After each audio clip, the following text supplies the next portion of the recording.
Hey everybody, it's your girl, the Flynn interpreter, Bella Hayes. It is Thanksgiving Day, and I just wanted to cut this video because I know it's Thanksgiving Day, but I know everybody's not happy. There's been for a long time, heaven knows, probably since the beginning of time, there's been times when there's been a big holiday coming up, and people were not happy, not because they just wanted to dig in and be stubborn and be mean and have a cantankerous attitude, but simply because things are not peachy. Some people fight depression every day, all day. That's just the way of life.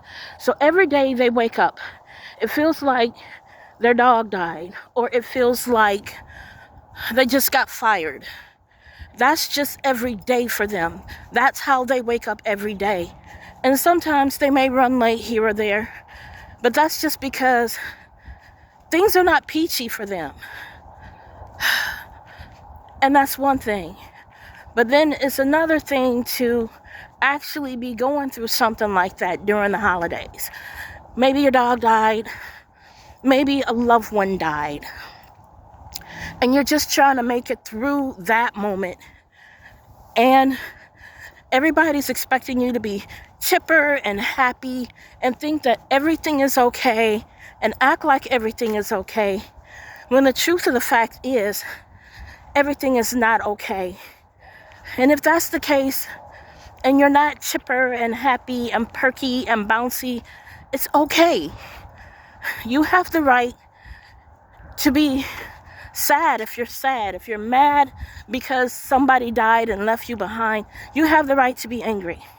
I'm not saying you have the right to go out and commit mass murder, but you have the right to be upset.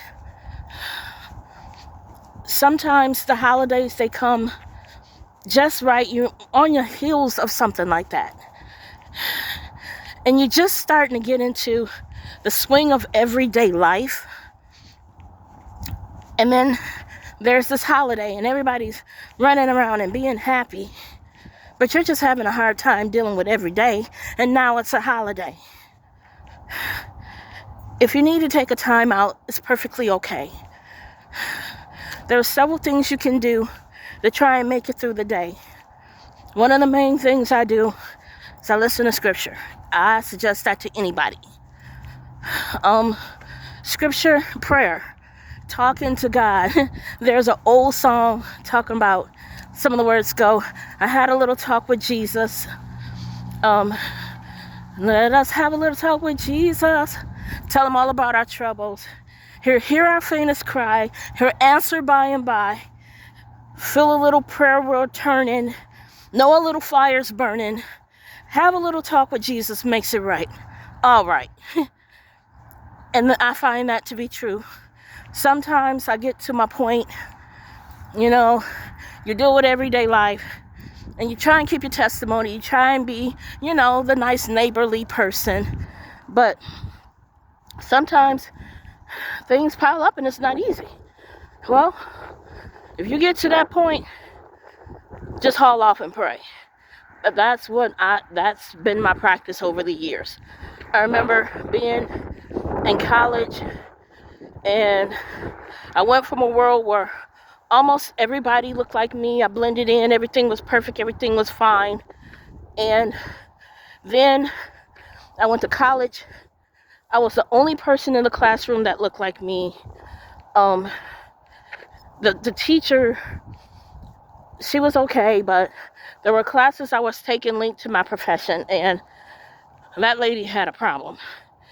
And as much as she could make it awful for me, she did. Simply because she never wanted me there. She did not want me there. So she tried to make me either fail and get put out, or she wanted me to quit and drop out. But I never did either. I did come close to failing, but I found out what was going on, and I found some resources. I got the help I needed. So I put my grades up. But it got to the point where her attacks were just crazy. And it wasn't just her, it was some of her associates too. So it got to the point where I just had enough. And when I got to that point, I tried to continue to act nice and civil and all that. But when I hit that point, most people, they say, hulk up. They hit that point, and then they ready to start swinging on people. I got to that point, and I started praying. I hit that point, and before I knew it, the prayer was just coming up and out of me, like regurgitation, just praying on praying on praying. And I did not pray quietly. I made sure everybody was out of the house so they wouldn't think something wrong with me. I prayed at the top of my lungs. I went through the house. I yelled. I prayed. I stood on scripture. I quoted scripture. I paraphrased scripture.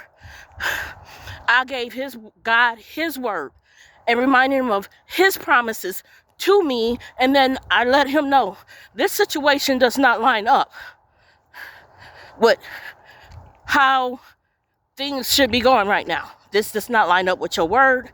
God, I need some help. And that helped greatly. If you're going through one of those situations where it's the holidays and you're not feeling peachy, this might be one of those times you just need to haul off and pray. You might want to wait till people are out the house, or go in the bathroom, or go in the garage, or go in the basement, someplace away from everybody. Maybe get in your car, go to a McDonald's, get something, drive to like a park that's like not a lot of people there, and in your car, just haul off and pray. God will hear you, even if you're in a situation where you cannot do that. If you have to pray inside your head, God still hears it. And I was out somewhere, and this person was talking, and he said, if you fall asleep praying, the prayer still counts. Which